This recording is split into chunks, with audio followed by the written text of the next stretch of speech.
नमस्ते।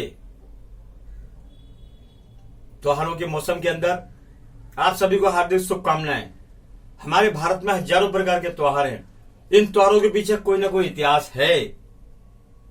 इतिहास है, और इन इतिहासों में भरा हुआ है हमारी जिंदगी का संस्कार। परंतु हम लोग उन संस्कारों से वंचित हो चुके हैं और अपनी मनमानी करके अपने जीवन को नर्क की तरफ ले जाने का काम कर चुके हैं।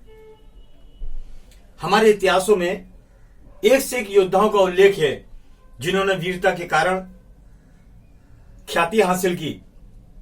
बड़े बड़े ऋषियों का हमारे शास्त्रों में उल्लेख है जिन्होंने साधना के जरिए भारत को ऊंचाइयों तक पहुंचाया, प्रकृति को एक अनोखे रूप में प्रदर्शित किया। लेकिन हम उनसे भी वंचित हैं। सही मायने में भारत की संस्कृति से हम वंचित हो चुके हैं और मुगल विचारों के माध्यम से हम गलत रास्ते पर चल चुके हैं। यह हकीकत है। हर आदमी एक दूसरे को लूटने का काम करता है। झूठ, लूट इसमें पड़ चुका है।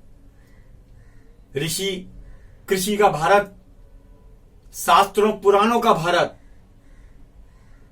ज्ञान और प्रकृति का भारत, वेद और शास्त्रों के भारत को हमने लूट का अड्डा बना डाला। यह सब हमारी गलत नीतियों का नतीजा है कि हम सत्य के रास्ते पर न चलते हुए असत्य के तलवे चाटते हैं और हमारे देश को, हमारी मिट्टी को कलंकित करने का काम करते हैं। हमारे जीवन में सत्य से बड़ी कोई ताकत नहीं, सत्य से बड़ा कोई धर्म नहीं। ये सब जानते हुए भी अधर्म करते हैं। सब एक दूसरे को लूटते हैं, एक दूसरे को मूर्ख बनाते हैं। एक कहावत है, भाई बड़ा ना भैया, सबसे बड़ा रुपया। आज हजारों साल पुरानी बातें हमारे ऋषि मुनियों ने, संतों ने कह दी कि ऐसा कलयुग आएगा, कौवा मोती चुगेगा। ऐसा कलयुग आएगा, कौवा मोती चुगेगा। वाह, कमाल हो गया। अच्छे शरीफ लोगों की कोई सुनवाई नहीं होगी। हरामखोर लोग नंगा नाच करेंगे।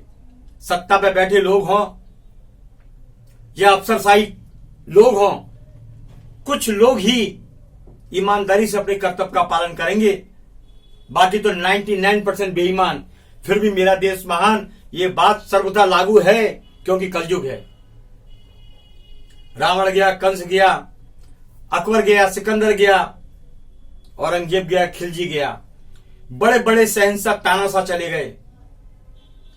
लेकिन आज उन लोगों का इतिहास जब हम पढ़ते हैं तो हमारे मुंह से बद्दुआ निकलती है, हाय निकलती है।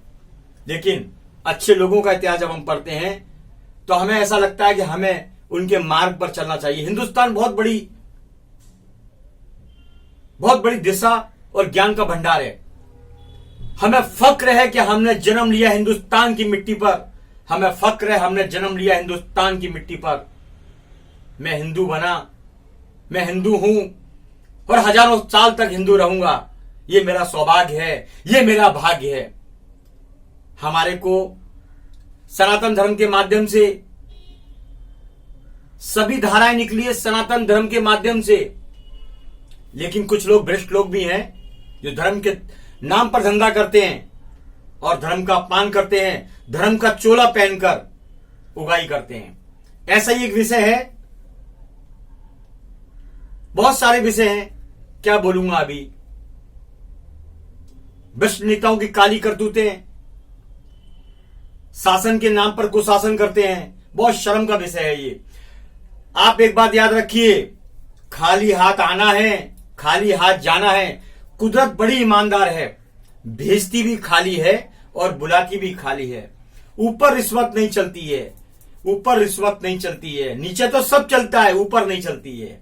इसलिए आज भी बोलता हूं, आपको वक्त है, अपने आप को बदल दीजिए, प्रकृति के अनुकूल चलिए, प्रकृति के ढाल में ढल जाइए, पंच तत्वों में मिल जाइए। छोड़ दीजिए भ्रष्टाचार, छोड़ दीजिए भ्रष्टाचार। अपने देश को, अपनी धरती को और खुद के जीवन को सत्यमेव जयते पर आधारित मार्ग पर चलने का प्रयत्न करें।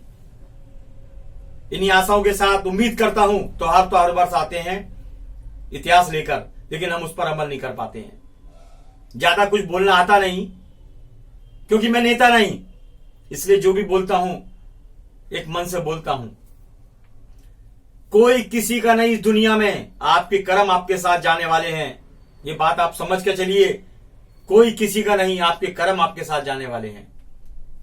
जय हिंद। संपूर्ण भारतवर्ष को शुभकामनाएं। जय हिंद। मैं नमस्ते रविंद्र जैन।